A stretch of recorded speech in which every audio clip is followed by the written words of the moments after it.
La parole est maintenant à Hubert Védrine. Merci.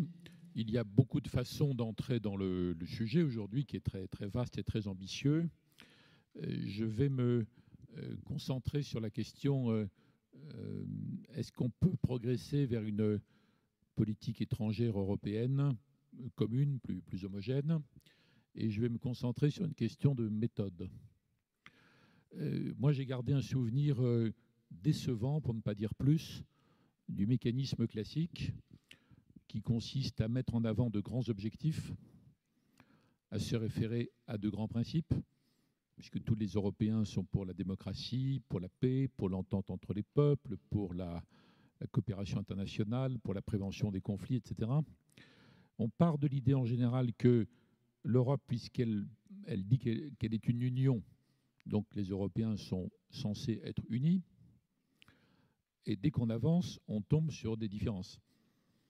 Et on tombe sur des désaccords qui sont pris au tragique, puisqu'on dit qu'on est unis, donc il devrait y avoir une pensée unie, ce qui donne l'expression médiatique classique, les Européens se divisent. En fait, ils ne se divisent pas, puisqu'ils n'ont jamais été unis sur ces sujets.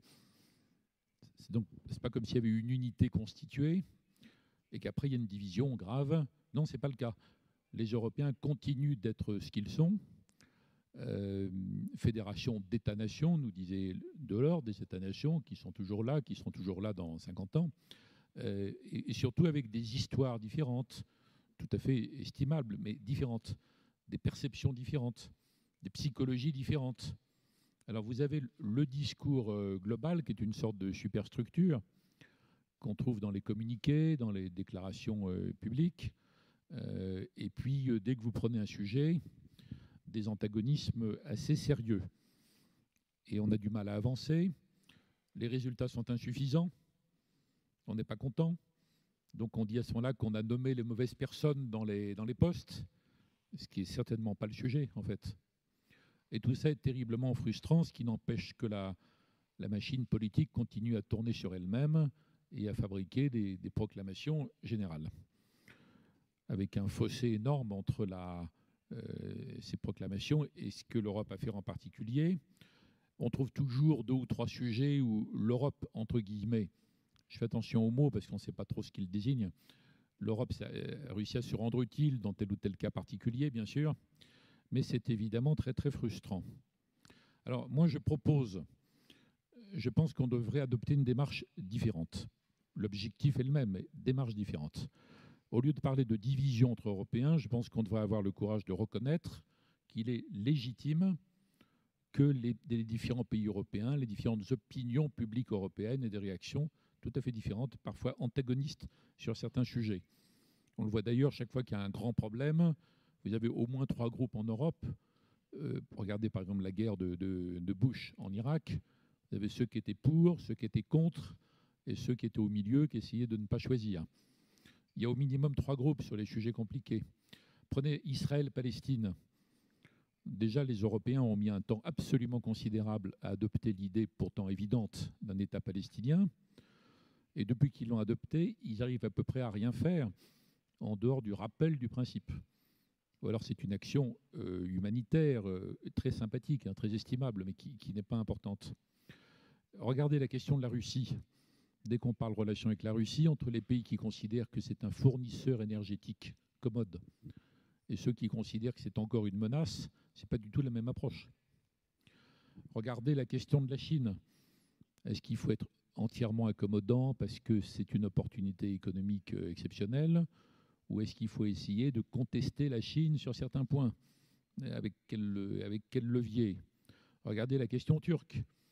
Non seulement les désaccords sur est-ce qu'au bout du compte, la Turquie devra rentrer, et même les désaccords sur le fait de savoir s'il faut traiter la Turquie en partenaire stratégique.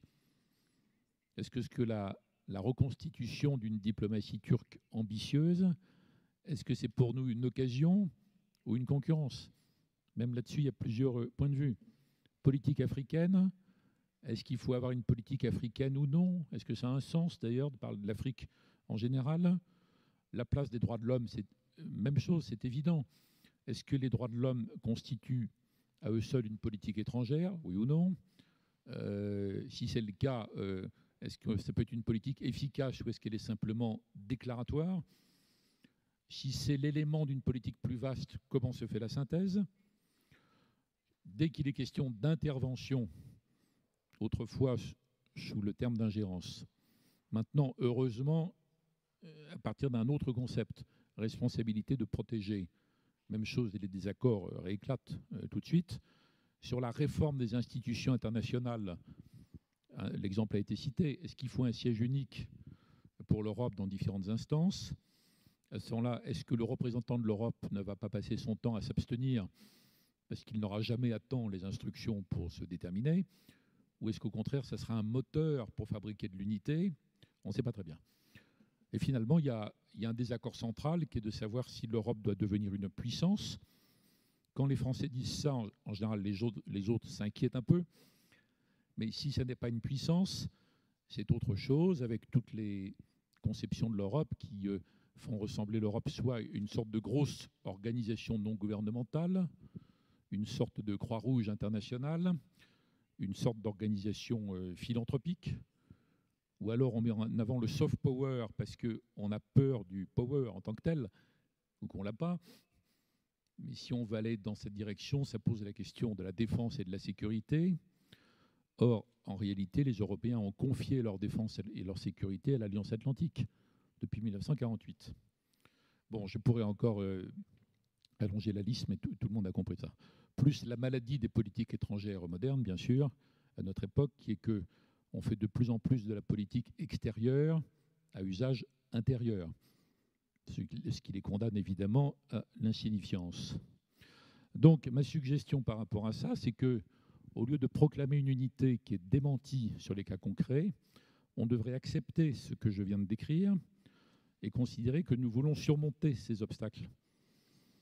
Et par conséquent, nous pourrions, alors soit entre les gouvernements, mais ce n'est pas commode, ou à travers les partis politiques, au sein d'une organisation progressiste dont vous souhaitiez la renaissance, ou alors dans des think tanks qui sont peut-être faits pour ça en réalité.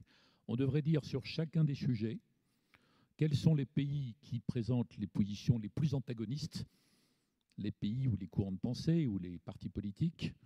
Eh bien, nous allons les prendre et nous allons les charger de confronter leur point de vue et de proposer éventuellement une feuille de route pour savoir comment on peut fabriquer une convergence à partir de positions qui sont historiquement et légitimement différentes.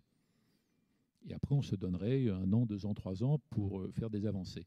Un peu ce que la France et la Grande-Bretagne avaient tenté de faire il y a une dizaine d'années à Saint-Malo sur la question de la défense européenne, puisque la France et la Grande-Bretagne représentaient les 2 points de vue les plus antagonistes. Bon, ça n'a d'ailleurs pas suffi à surmonter les autres obstacles, mais c'est un exemple de méthode.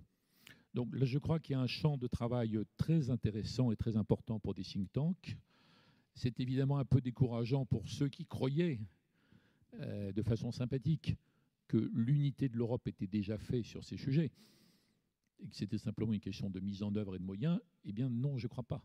Je crois que nous sommes en amont de ce stade et que nous devons fabriquer cette convergence, arrêter de perdre du temps à se lamenter sur les divisions, ça ne sert absolument à rien.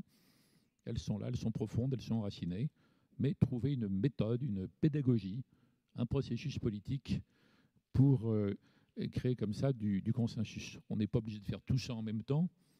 Je peux vous dire que si les Européens, sur n'importe lequel des sujets que j'ai traités, après un vrai travail intellectuel et politique, arrivaient à manifester de l'homogénéité, ça se verrait très vite et ça aura un effet spectaculaire sur la perception de l'Europe par tous nos amis et partenaires du monde entier. Donc c'est une suggestion méthodologique autant que politique.